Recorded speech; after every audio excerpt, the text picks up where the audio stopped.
Hello everybody, this is going to be my informative speech. Okay. September 11th, 2009, my whole life changed in the blink of an eye because some man thought it was okay to take complete advantage of me without even thinking of how it would destroy me. My life was put in the hands of someone who took complete control of me because I had been drinking. Right. It's like saying Voldemort. Everyone's afraid to say it, but they know it's out there. Rapes are one of the least reported crimes in America, and the women, men, and children who are the victims of this horrific crime suffer quietly, myself included.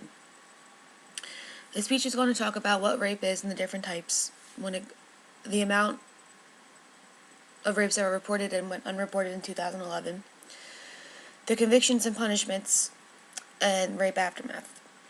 When it comes to rape and rape convictions in America, many people are completely oblivious because of television shows like Law & Order SVU that make it seem so easy to report, capture, and convict a rapist in an hour time span. Majority of rapes aren't reported to authorities, and for example, 95% of college rapes aren't reported, so therefore the victims suffer quietly, like my rape. Okay, to begin with, what exactly is rape? Rape is any forced sexual intercourse, including both physiological coercion as well as physical force. Forced sexual intercourse means penetration by the offenders, including attempted rapes, male as well as female victims, and both heterosexual and homosexual rapes. Attempted rape includes the verbal threats of rape. Types of rape. There's anger rape, which is a type of rape where the victim suffers the hatred from the attacker. It is a way to make them suffer like the attacker did after being rejected or doing something wrong.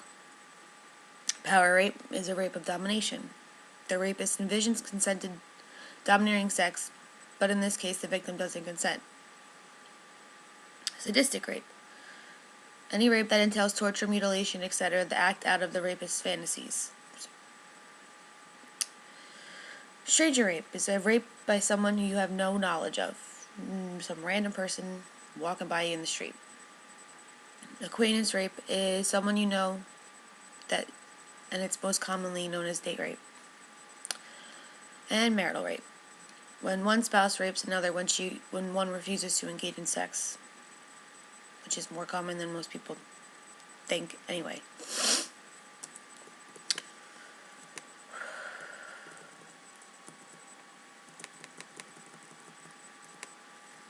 They don't have I couldn't find the 2012 statistics on rape, so I have the statistics for 2011.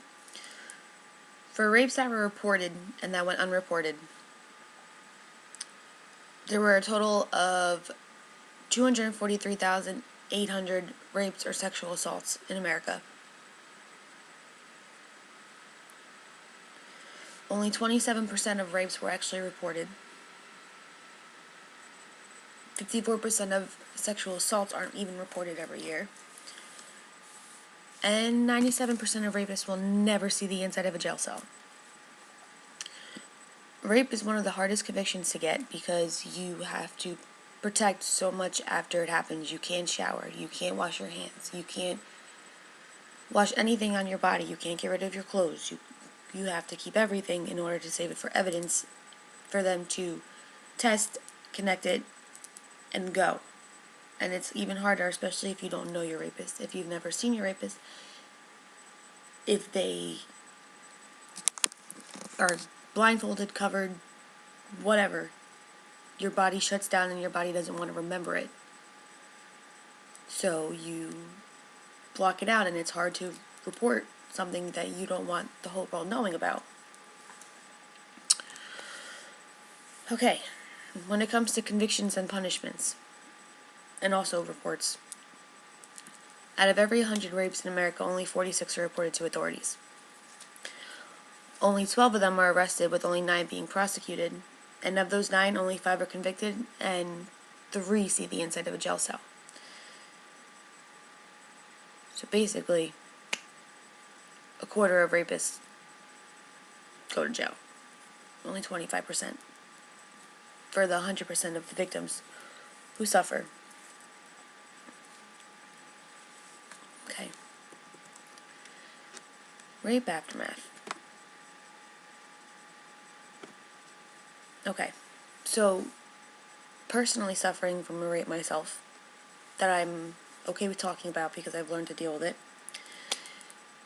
A lot of victims suffer from depression, anxiety, and PTSD. I was always afraid to be alone because I knew who my rapist was. It happened to me at college. I had to have my friends walk me to and from my classes. I literally did nothing alone. I couldn't be touched for a while, and I woke up every night screaming for 6 months afterwards, to the point where I was put on medication to make me sleep. After being raped, the victims are 3 times more likely to suffer from depression, 6 times more likely to develop PTSD, and 13 times more likely to abuse alcohol. 26 times more likely than the average person to begin using drugs, and 4 times more likely to commit suicide. Of all those things that I just mentioned, I've done all of them but one, because if I did the one, I wouldn't be giving you this speech right now. Okay. I was depressed and on antidepressants. I did suffer from PTSD, which I never even thought could ever happen. I drank and I got high every single day to numb the pain because I just didn't know what else to do.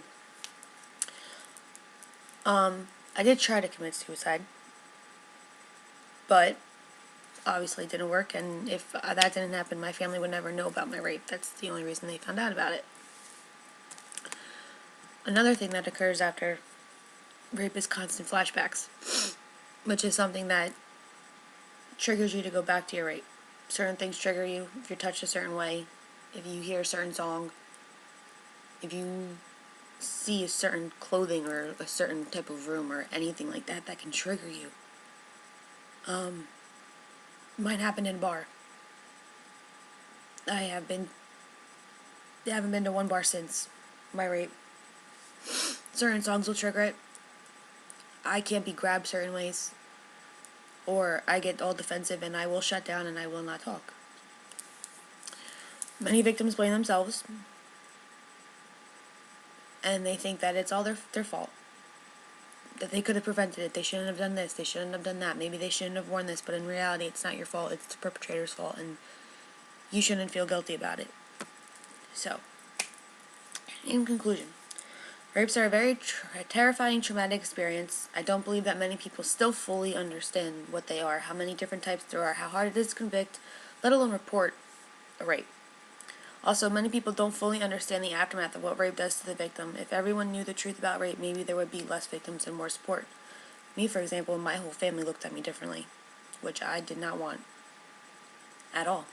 I wanted them to still see me the same and not see me as a victim. And now that it's almost 4 years later, they're finally starting to do that. So, this was my speech on rape, convictions, and rape in America, and I hope you enjoyed it.